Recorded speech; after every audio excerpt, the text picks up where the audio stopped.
Доброе утро всем, кто начинает свой день вместе с программой «Утро Якутии» на телеканалах «Якутия-24» и НВК «Саха». Это «Утро среды», с вами встречаем мы, Степан Федоренко и Полина Долинская. Доброе утро! Доброе утро! Сегодня мы поделимся с вами советами специалиста о том, как приучить ребенка читать. Также расскажем о необычных свадьбах августа, как пандемия стала стимулом к организации небанальных торжеств. Также специалисты поделятся с нами хорошими советами о том, как укрепить свой иммунитет с помощью соляных пещер. И послушаем музыку из бутылок. Питерский музыкант извлекает звуки из бутылофона. Об этом и многом другом мы сегодня поговорим в нашем эфире. Да, ну и так как сегодня у нас в основном тема свадеб, каких-то торжеств, то мы просим вас присылать свои фотографии своих свадеб, своих торжеств, юбилеев. Может быть, свадьбы своих родных, знакомых, да, друзей. На наш WhatsApp номер 8 914 273 44 88. Самые интересные мы обязательно покажем в эфире. Мы покажем абсолютно все.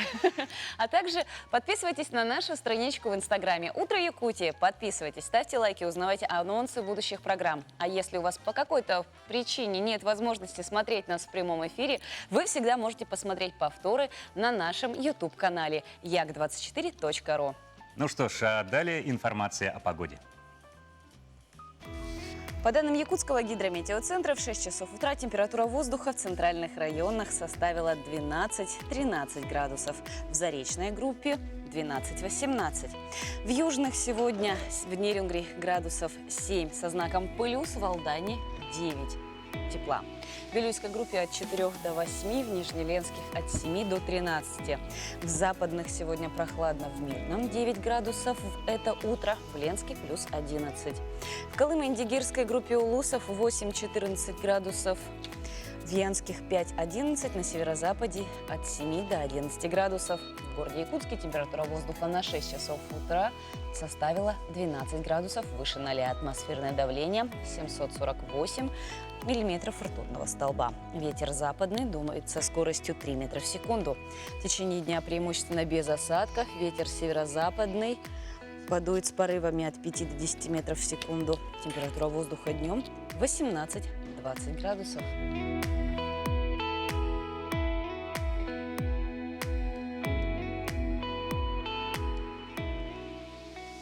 Ну и как же встретить утро без интересных, актуальных, свежих новостей? Валерия Наумова нам расскажет все.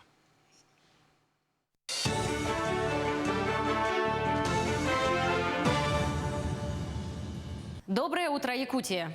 Испытательный полигон научно-образовательного центра «Север» территории устойчивого развития откроется в поселке Тикси Булунского района.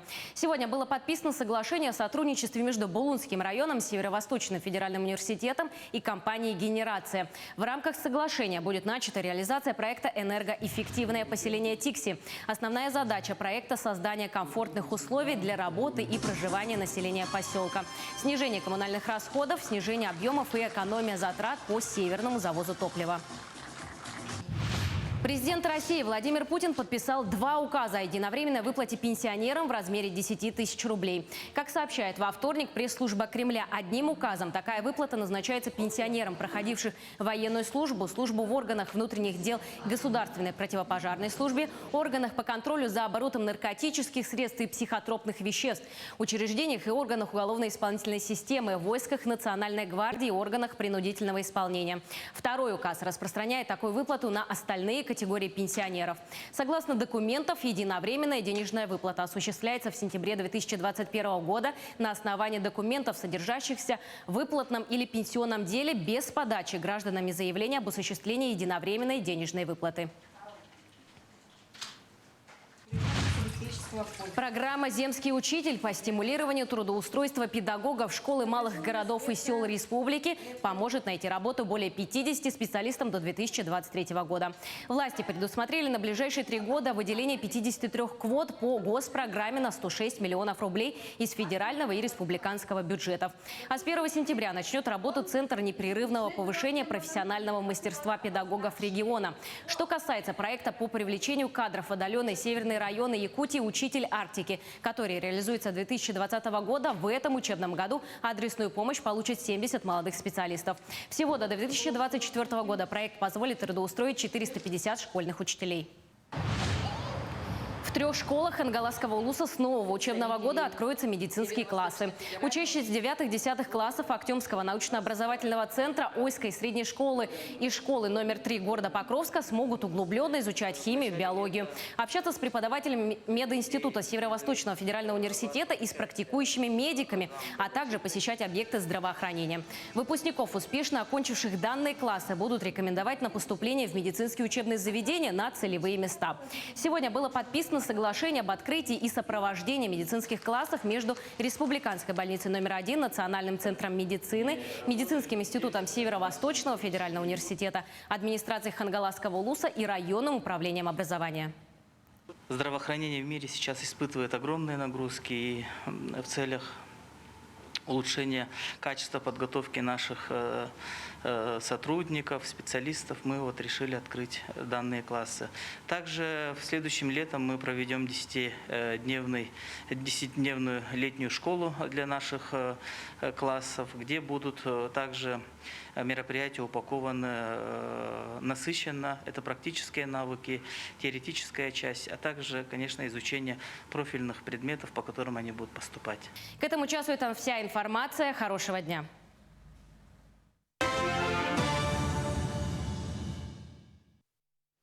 Август заканчивается, и все больше в родительских чатах возникает вопрос: а сколько ваш ребенок успел прочитать за лето? Кстати, некоторые отвечают правду, некоторые хвастаются, некоторые врут, а некоторые даже просто отмалчиваются. Знаешь, специалисты говорят, что нет правильного ответа, вот сколько именно конкретно какой-то объем. И вообще даже не важно, читает ли ребенок из школьной программы. И важно вообще, чтобы ребенок просто читал. Ну а как приучить ребенка читать, расскажет Олеся Васева.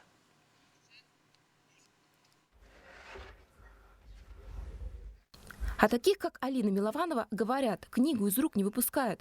Ученица 4 класса не забросила чтение даже в каникулы. Читает каждый день. Я сама решила почитать, нам никогда ничего книжки не задавали, просто говорили: почитайте летом. Вот, например, как вот эта большая хрестоматия с 1 по 4 класс. Много сказок, есть старые сказки, есть уже новые. Любовь к чтению поддерживает мама. У девочки всегда новые книги, собирают свою коллекцию. И такой подход правильный, говорят в детской библиотеке. Чтение не должно быть повинностью. Знаете, как это происходит? В мае месяце идет ребенок или мама большим пакетом, несет нам список, в котором там 25 или там 48 книг. И ребенок каждый день, видя то, что у него предстоит, ну, мне кажется, наверное, немножко, не то, что теряется интерес, наверное, немножко настроение становится не таким радостным от лета, да. Поэтому летом можно отойти от школьной программы и читать, что хочется. Это мнение разделяют и учителя. Но забывать на все лето о чтении все же не рекомендуют. Когда ребенок читает, он мыслит, он решает, он вообще развивается. Поэтому без чтения никак нельзя. Ну, может быть, это будет легкая литература, детективы какие-то, приключения, фантастика. Когда-то надо же читать свои любимые книжки. Читать по списку все же придется. Старшеклассникам объемные произведения 10-11 классов за учебный год не осилить. Надо начинать заранее. Педагоги придумывают свои лайфхаки. Я всегда рассказываю ребятам о том, какие книги летом прочитала я, чтобы ребята знали, что когда я даю им список книг на лето, я составляю подобный список для себя. Мотивировать могут и родители. В инстаграме нашего канала большая часть высказалась за необходимость чтения, но опять же без давления. Если не можете замотивировать ребенка без ущерба для его психики, то заставлять не стоит. Летом, конечно, не так требовательно, но надо. Чтение никогда не вредило. Другое дело, надо литературу подбирать по возрасту и вкусу. Дайте детям хорошие книги, и они полюбят чтение навсегда, говорят литературные эксперты. Книга должна быть в твердом переплете, с яркими иллюстрациями и понятным текстом. И пусть она будет далека от классики, главное, чтобы ребенку нравилось, ведь даже единороги и супермены могут привить любовь к чтению. Олеся Васева, Анастасия Белокреницкая, телеканал «Алмазный край». О том, как заинтересовать ребенка и привить ему любовь к чтению, мы сегодня поговорим с нашим гостем. Доброе утро. Елена Шадрина, ведущий библиотекарь Центра библиотечных услуг «Смарт-библиотеки 203».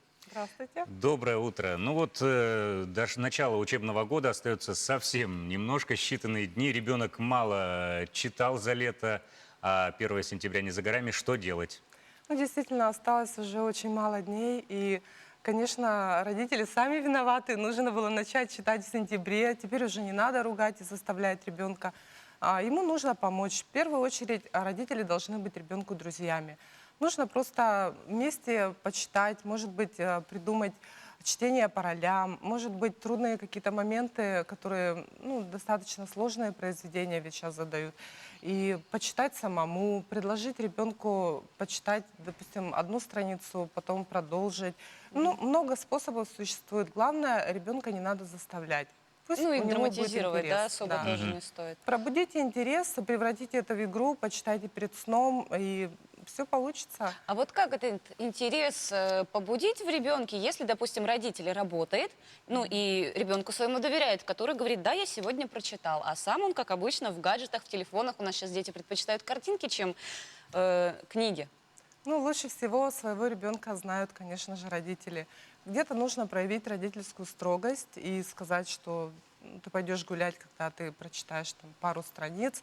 Но опять же нужно учитывать индивидуальные особенности ребенка. Кому-то проще прочитать буквально за полчаса 10-20 страниц. Есть дети, которые и в 5 классе читают, извините, хуже, чем некоторые во 2. Поэтому нужно эти индивидуальные особенности, конечно, учитывать. Может, ребенку одну страницу прочитать очень сложно. И нужно не ругать, а хвалить обязательно. И если он сделал это маленькое такое событие, то его как-то вознаградить, сказать: ты прочитаешь, мы с тобой пойдем в кино. То есть постоянно нужно мотивировать. И начать с себя.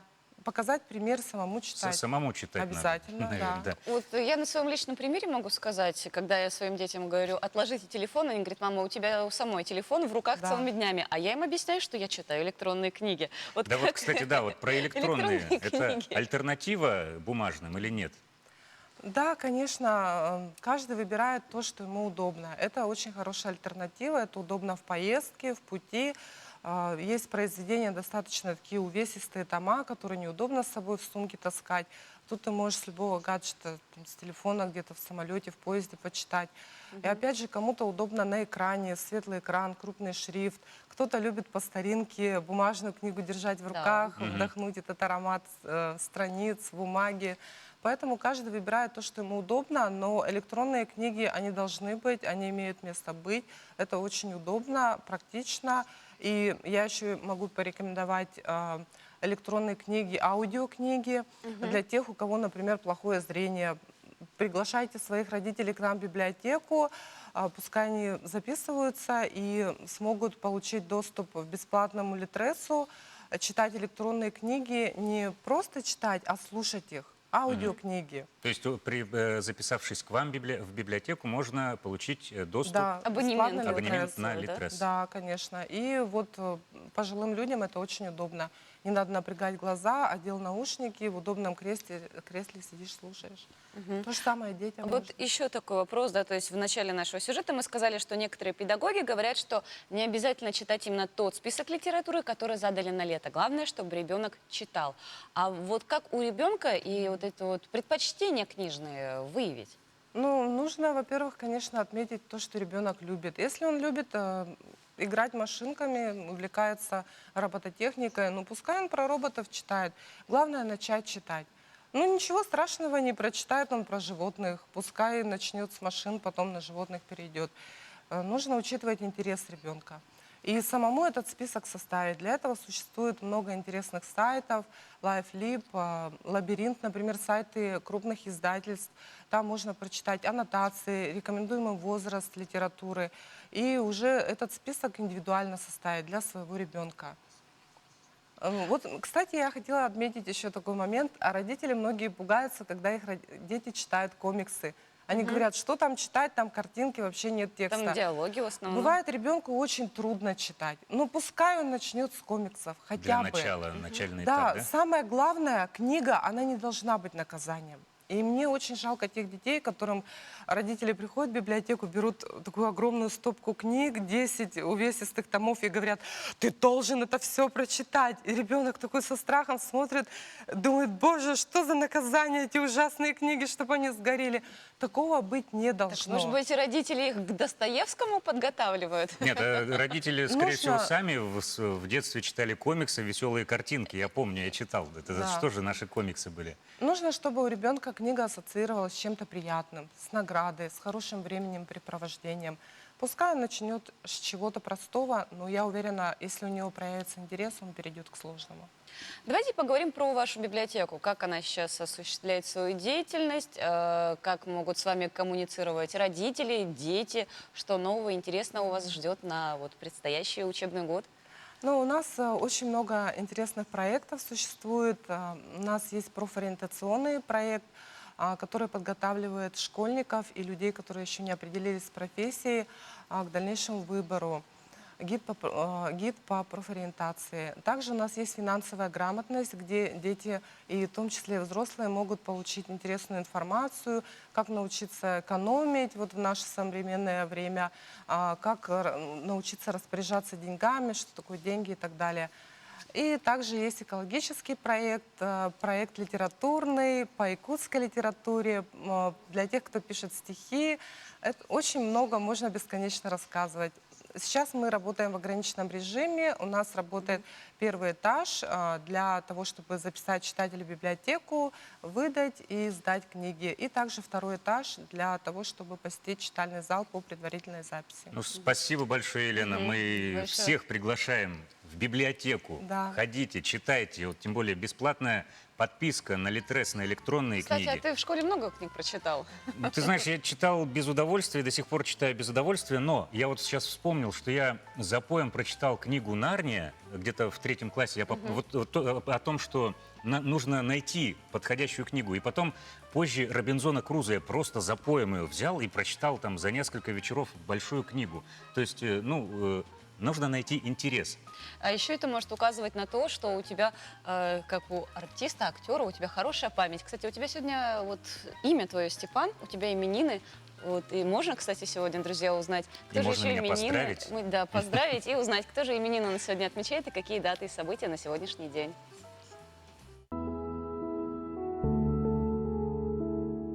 На календаре 25 августа сегодня отмечают День «Поцелуемся и помиримся», День гардероба секонд-хенд, День бананового сплита. В Испании проходит битва томатов. По народному календарю в эту дату чтут память мучеников Аникиты и его племянника. В деревнях и селах в этот день занимаются уборкой и ремонтом хозяйственных нежилых построек. В этот день пол принято подметать веником из вереска. Считается, что он изгоняет нечистую силу. Ясная и теплая погода предвещает хороший урожай белых грибов. События в этот день. В 1609 году Галилео Галилей продемонстрировал первый в мире телескоп. В этот день состоялся первый полет самолета Ан-51. В этот день из Горького в Казань отправился первый советский корабль на подводных крыльях «Ракета».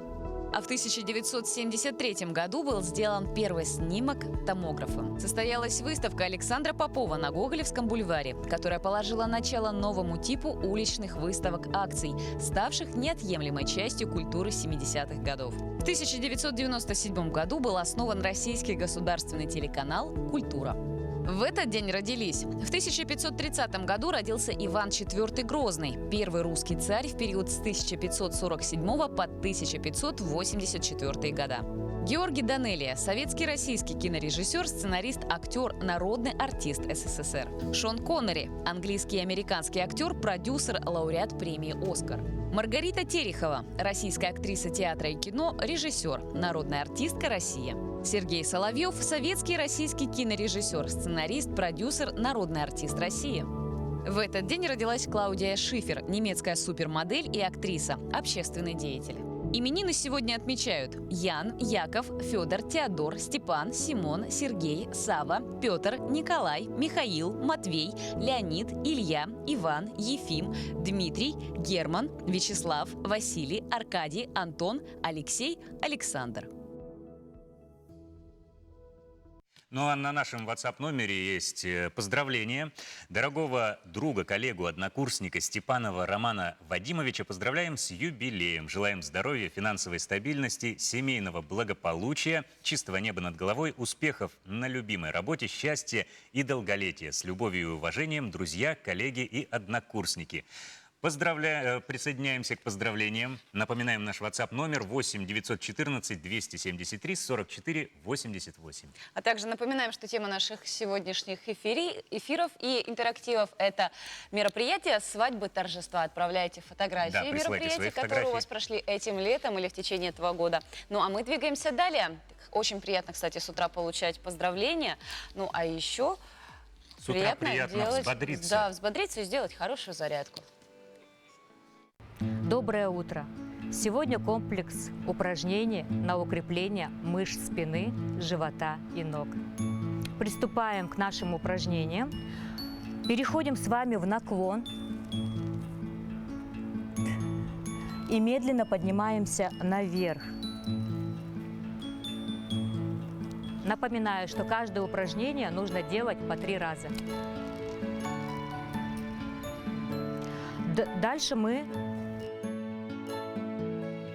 вытягиваем ногу назад, руки параллельны вашему коврику и соединяем ладони вместе.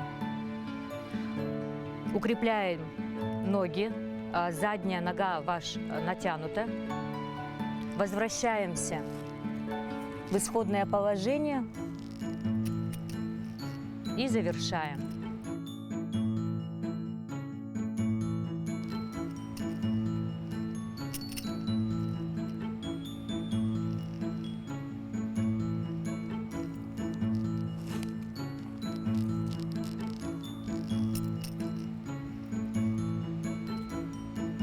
Следующая асана у нас треугольника, триконасана. Мы плавно опускаемся по прямой ноге, располагаем удобно, так, чтобы вам было комфортно. Рука вытянута вверх. Взгляд направляем на потолок, шея открыта, плечо опускаем вниз. Возвращаемся в исходное положение. Руки параллельны коврику. Ощущение, будто сзади стена, плечи выравниваются, и за счет этого мышцы живота подтягиваются.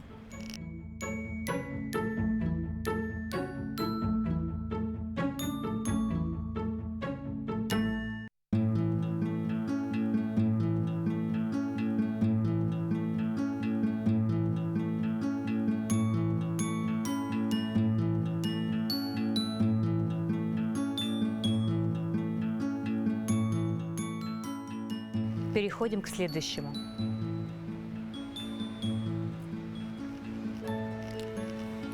Подтянули колено, отводим назад и учимся ловить баланс.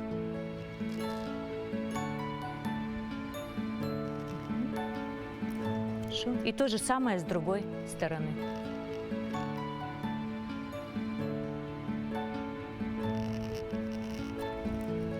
Мы завершаем наши упражнения на укрепление нашего тела.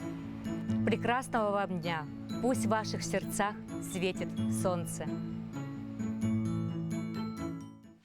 Август – это традиционная пора свадеб. Еще со времен Древнего Рима в этом месяце как-то так принято было жениться, поэтому эта традиция каким-то ореолом таким окружена. Это пора, когда солнечная активность наиболее высока, поэтому браки, заключенные в августе, как издревле считается, находятся под покровительством самого Солнца. А вот, несмотря на связь с Солнцем, в московском метро в эти дни впервые прошли ночные церемонии бракосочетания. На станции столичного метрополитена Маяковской прошли 2 первые ночные свадебные церемонии. А обе церемонии бракосочетания прошли при наличии всех необходимых свадебных атрибутов: колец, свидетельства о регистрации брака, цветов и положительных эмоций. Помимо женихов и невест на торжественном мероприятии присутствовали сотрудница ЗАГСа, выступившая с торжественной речью, и официально зарегистрировавшаяся брак, а также гости жениха и невесты.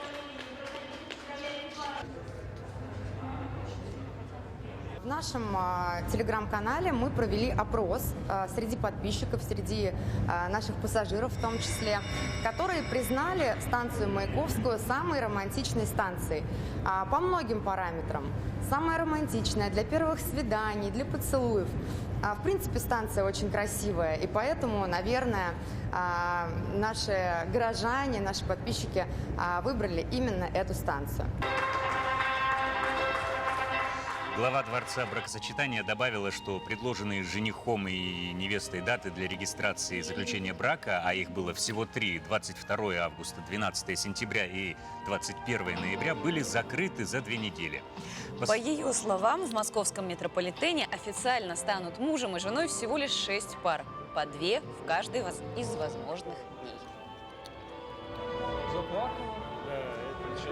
А после молодожены отправились в бесконечное свадебное путешествие по круговой линии. Да. Нет, я, конечно, слышала, что устраивают свадьбы там на небе, на воздушных шарах, что делают это парашютисты, но теперь мы дошли до нового уровня, и у нас даже свадьбы под землей. Да. А как же у нас обстоят дела в наше непростое время, узнавала наша коллега. После регистрации брака выходим через правую дверь, там есть второй выход, она досаться. Сегодня у Даяны и Романа долгожданное торжество. Волнение, радость и счастье переполняют пару. Заявление в ЗАГС подали через госуслуги и ровно через месяц поженились.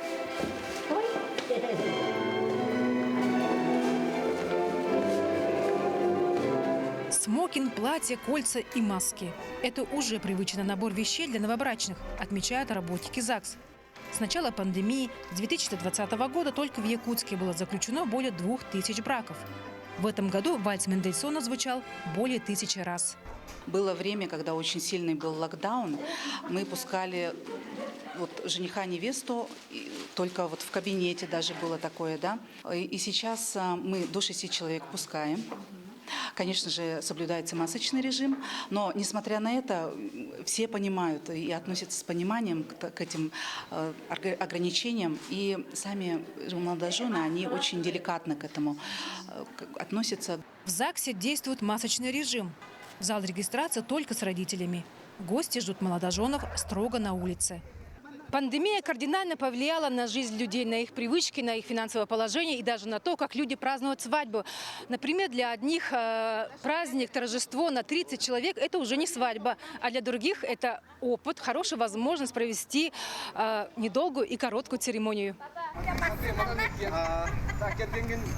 Сейчас идет свадебный сезон. Наши невесты выбирают вот такие платья. Хозяйка салона Арина Егорова отмечает, во время пандемии вырос спрос на свадебные платья. Пришлось срочно обновлять гардероб. В этом салоне более 5000 костюмов. Здесь большой выбор мужских смокингов и платьев для подружек невесты. Период свадьб в салоне – горячая пора. Одна из главных свадебных тенденций нынешнего года – молодожены уже не сорят деньгами, а стараются сэкономить. Раньше у нас не было спроса, не было, даже не спрашивали, да. А вот как пандемия началась, уже начали невесты экономить. Аренды? От 3. 3 и 3 500. Вот так у нас свадебные платья. Прокат на 3 дня даем для невест. То есть за день они забирают платье, одевают в день праздника и после праздника на следующий день возвращают. Профессиональный оператор Иван Кривогорницын отмечает, банкеты из длинных застолья канули в лету. Сейчас в тренде все то, что можно выложить в Инстаграм. Красивые локации, качественное видео. На этом сейчас не экономят. Сейчас не актуально банкеты делать. Сейчас более уже локации меняют, это уже открытые пространства, где-нибудь там на турбазах, может быть. Сейчас специально для этого делают уже локации. Вот там уже интересные кадры выходят. Это не как кто первый стол, второй стол, там, вот этого уже меньше становится, и больше друзей зовут. Организатор свадеб Валерия подтверждает, шумных пиров на весь мир действительно стало меньше. А вот камерных свадеб больше. Молодожены хотят отметить событие узким кругом, с по-настоящими близкими людьми. А сейчас они делают свадьбу прежде всего для себя, чтобы она была стильная, красивая. Самая запоминающая свадьба наша, наверное, которая именно в Инстаграме, в интернете всем была, всем понравилась. Это свадьба Анжелики и Артура, эльфийская свадьба.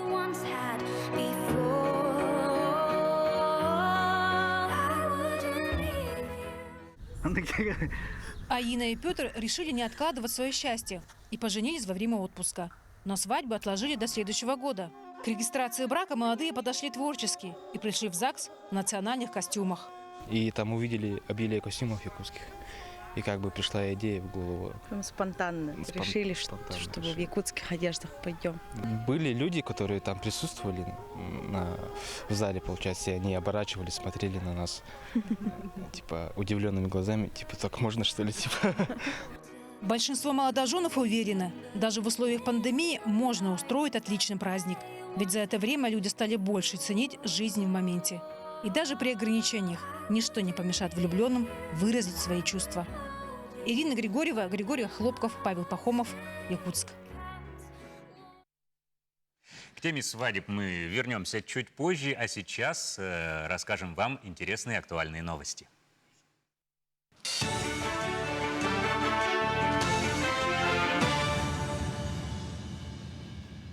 В школах Якутии заработает онлайн-платформа по обучению на родном языке. Приоритетные направления системы образования в Якутии обсудили участники пленарного заседания традиционного августовского совещания.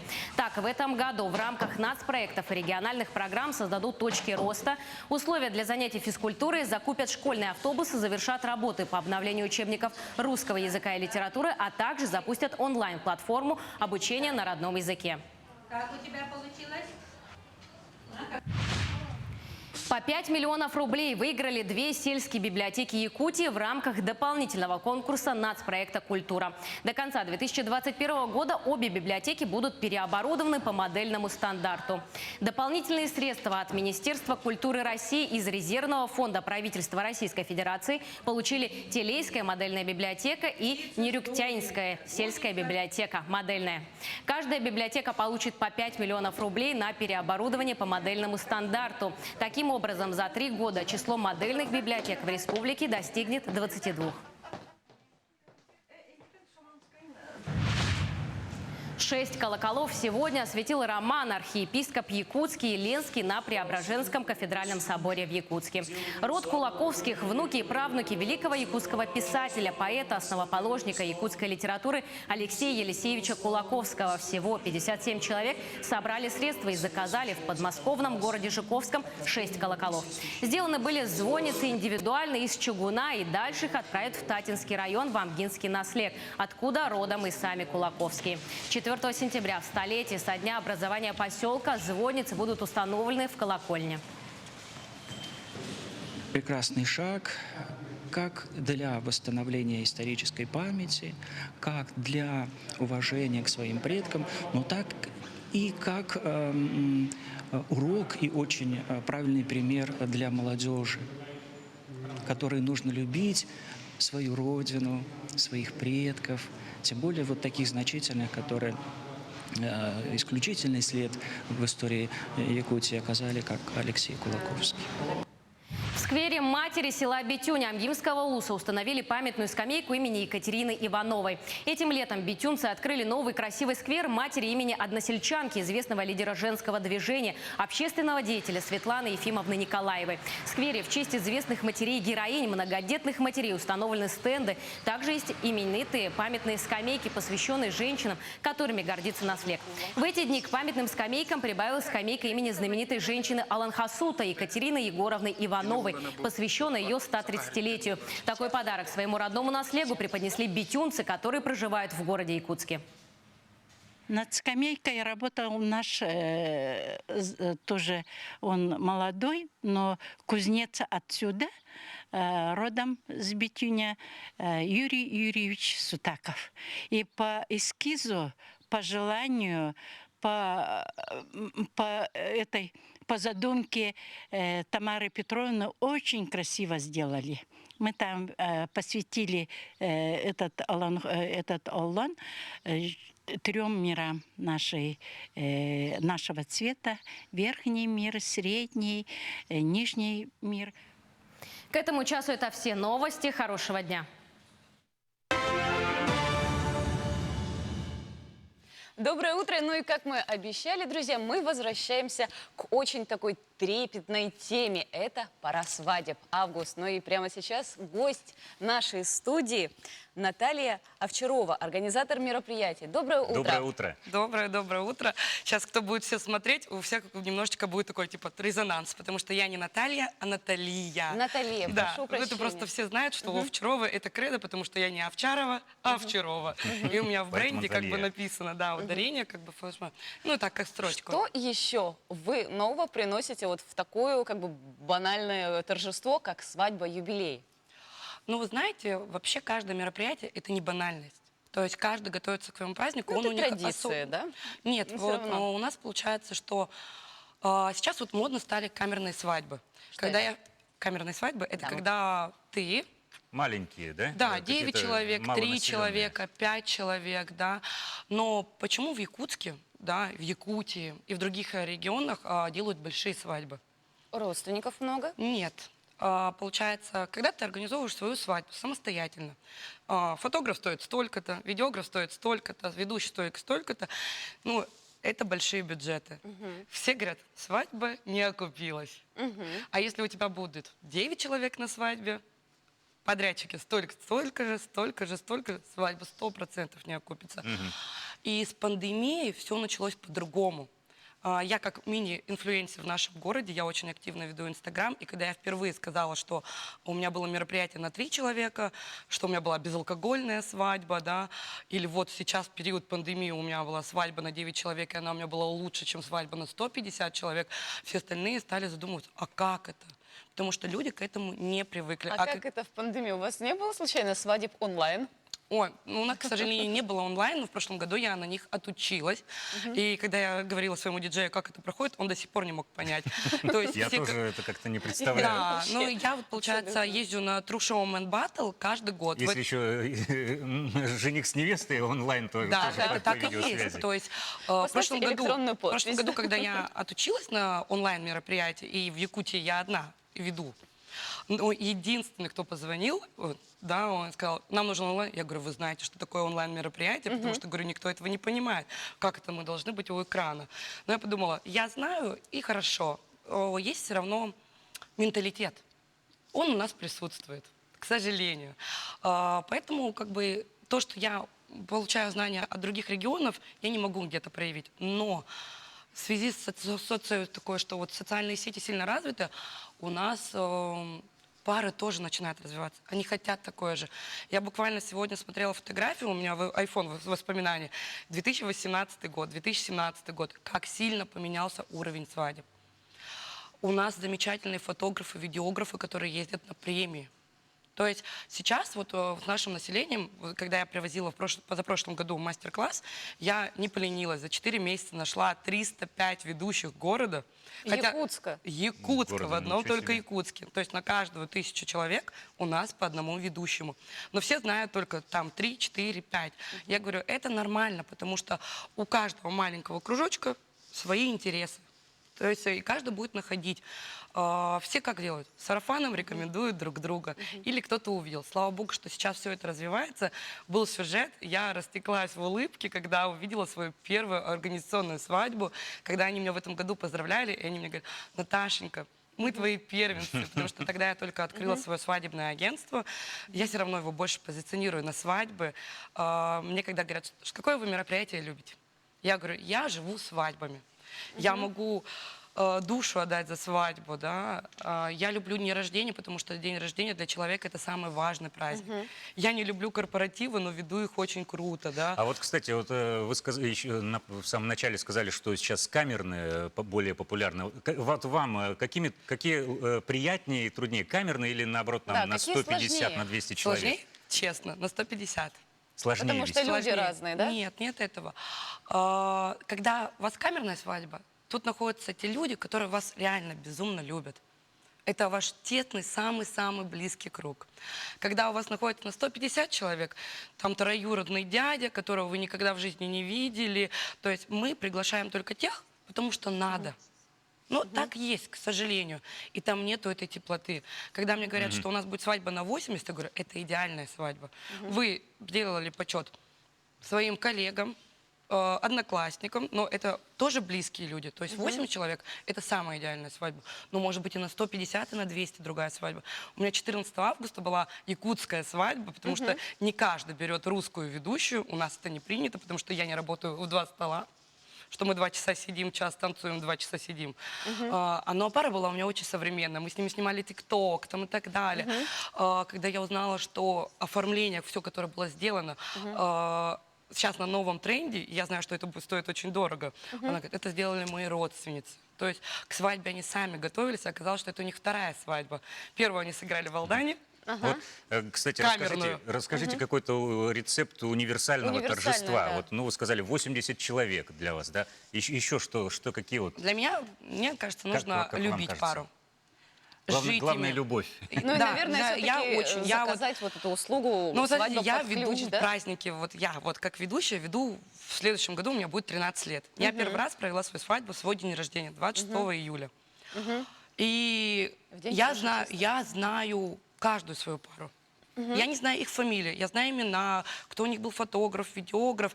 Когда я отучилась на выездные регистрации, когда это стало модно, когда я увидела, что у нас не умеют вести, я поехала к Анечке Мыльцевой, да, ее называют фея всей Руси, у нее отучилась, а у нее была анкета.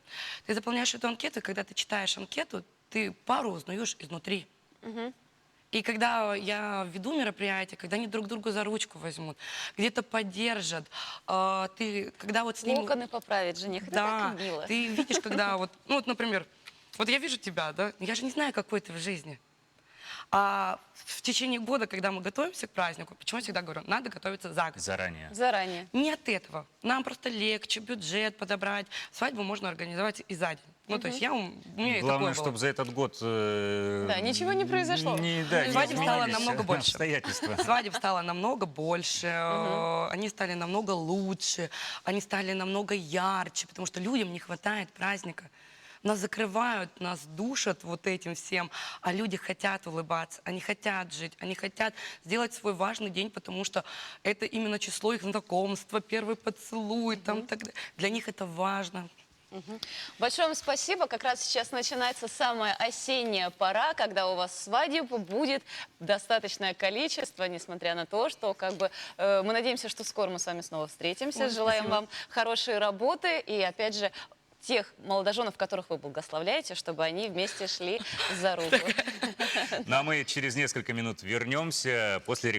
Доброе утро. У нас есть сообщение на WhatsApp номер. Наши телезрители делятся... впечатлениями и событиями, которые поразили их этим летом. Вот сейчас на фотографиях вы можете видеть стеклянную бухту Владивостока, Приморский край. Ну, а также еще кадр молодого человека, или это девочка, которая занимается спортом, да. Слушай, а бухта прям интересная. Она действительно как будто вот битое очень... стекло, причем оно гладкое очень, и очень-очень красиво. Ну, я так понимаю, это и есть битое стекло, да? В солнечный день, это какая-то особая порода, в солнечный день, ты знаешь, как там все блестит. Там так все это отражается, очень красиво. И, кстати, сейчас в Владивостоке с осенью начинается бархатный сезон. Бархатный сезон во Владивостоке, а у нас, к сожалению, погодка уже совсем-совсем осенняя, начинается прохлада и приближается пора различных ОРВИ, гриппов и так далее. Как уберечься от этого, мы расскажем в нашей рубрике «Советы доктора».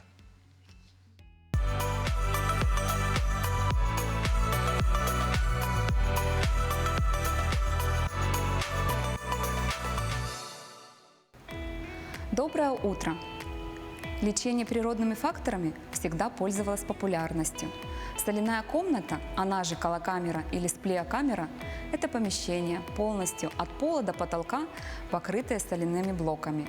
Кроме того, воздух постоянно распыляется в специальный солевой раствор, содержащий мельчайшие частички, которые оказывают главный терапевтический эффект.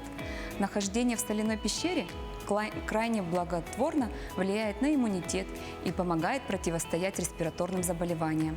Уже после нескольких сеансов у пациентов ослабевает или полностью пропадает кашель и даже храп. Микрочастички соли в воздухе галакаметры способствуют очищению кожи. Среди показаний – акне, атопический дерматит, экзема, псориаз, не говоря уже о подростковых высыпаниях. Как уже было сказано, одно из главных воздействий раствора соли – очищение легких и дыхательных путей. Это делает курс галотерапии обязательным к прохождению людям, работающих с химикатами, вредными веществами, проживающим в местах с загрязненным воздухом, курящим. Нахождение в соляной пещере ускоряет метаболизм, что способствует естественному похуданию.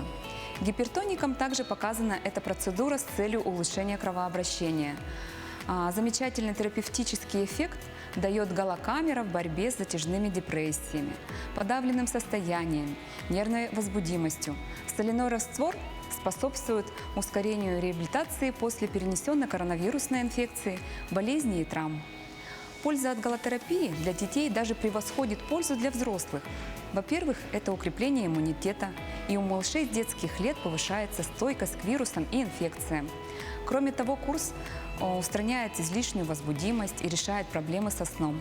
Позитивное изменение в самочувствии можно ощутить уже после 3-4 визитов в соляную пещеру, а полноценный курс составляет 10 сеансов и рекомендуется повторять его минимум раз в год в период распространения вирусов и бактерий. Расслабляющая обстановка позволяет избавиться от хронического стресса, восстановить эмоциональное равновесие. Соляная пещера – замечательная и доступная возможность заметно укрепить свое здоровье и решить множество проблем самочувствия у всей семьи.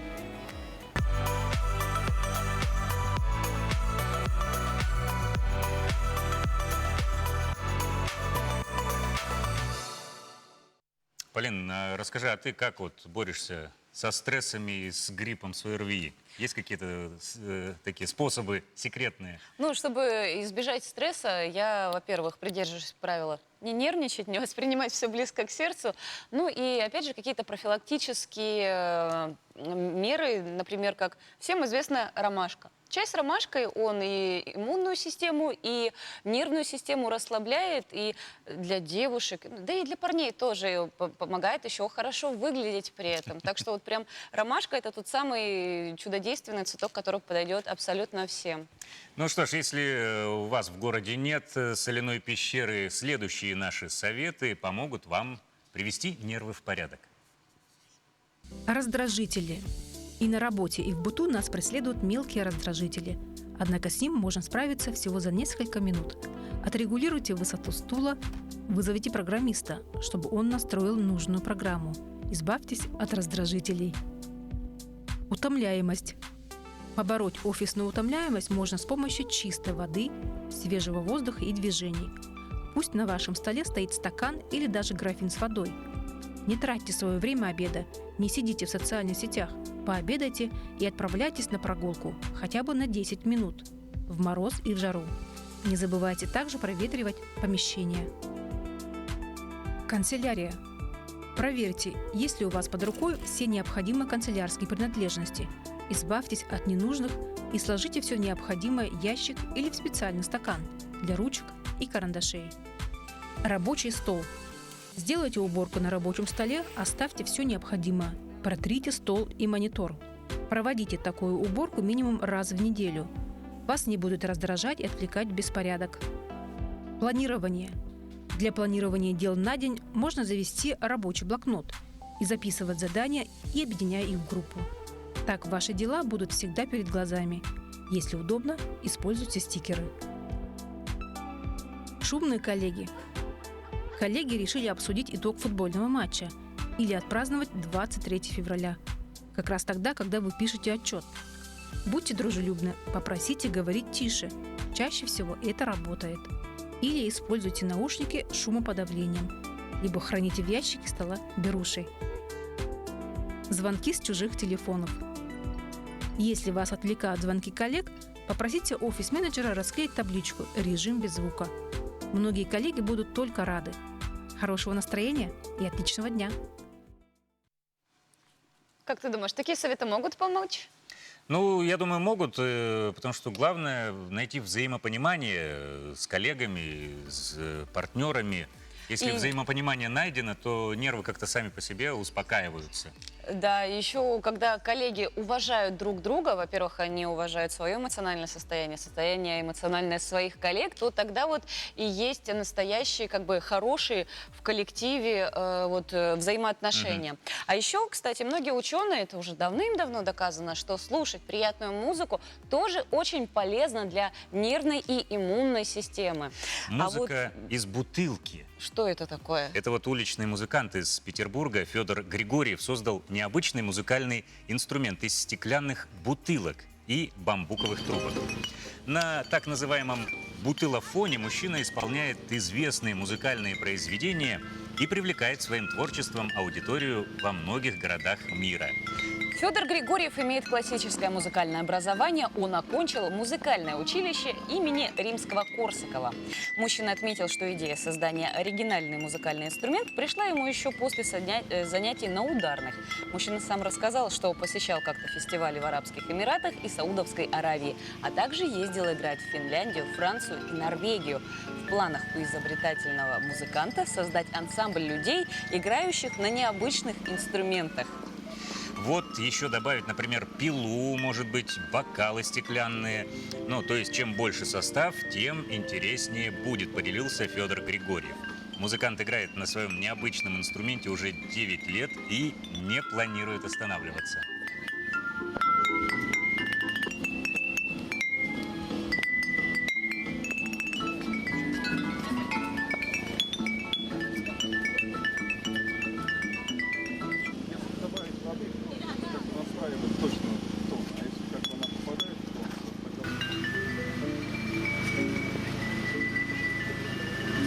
Главное, чтобы бутылка была строго цилиндрической, и чем тоньше стекло, тем лучше.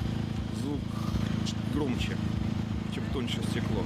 Ну, тут как бы до известной степени они как бы бывают тонкими, а дальше уже невозможно.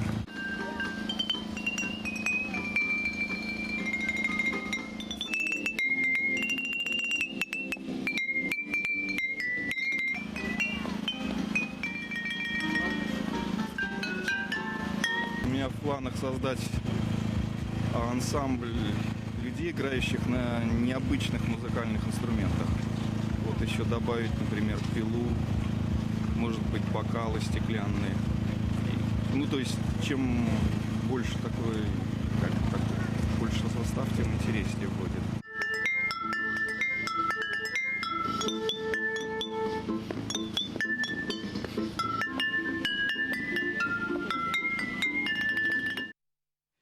Кстати, вот по звуку данный музыкальный инструмент очень похож на маримбу.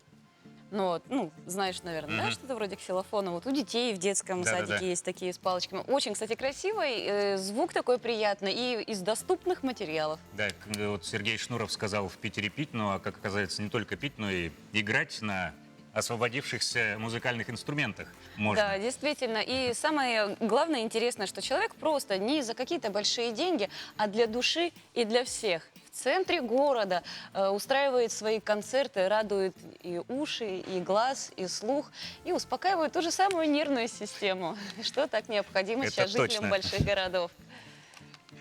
Ну что ж, мы желаем вам самого-самого доброго утра. Надеюсь, мы сумели поднять вам немножечко настроение, вызвать небольшую улыбку. На этом время нашей программы подходит к концу. Да, друзья, среда – это середина недели, так что давайте мы с вами напряжемся. Не то чтобы мы напряжемся, возьмем в себя все силы в кулак. Дотянем до выходных. Дотянем до выходных, но все это будем делать в хорошем и отличном настроении, которое мы готовы создавать вам каждое утро. Невзирая на погоду, пускай у вас будет солнечно на душе. Напоминаем наш WhatsApp номер 8 914 273 44 88. Присылайте на него приветы, поздравления, какие-то интересные факты из своей жизни или жизни вашего района, села, деревни. А мы, друзья, с вами прощаемся. Но прощаемся только до завтра. Увидимся на телеканалах Якутия-24 и НВК Саха в программе «Утро Якутии». Всего доброго.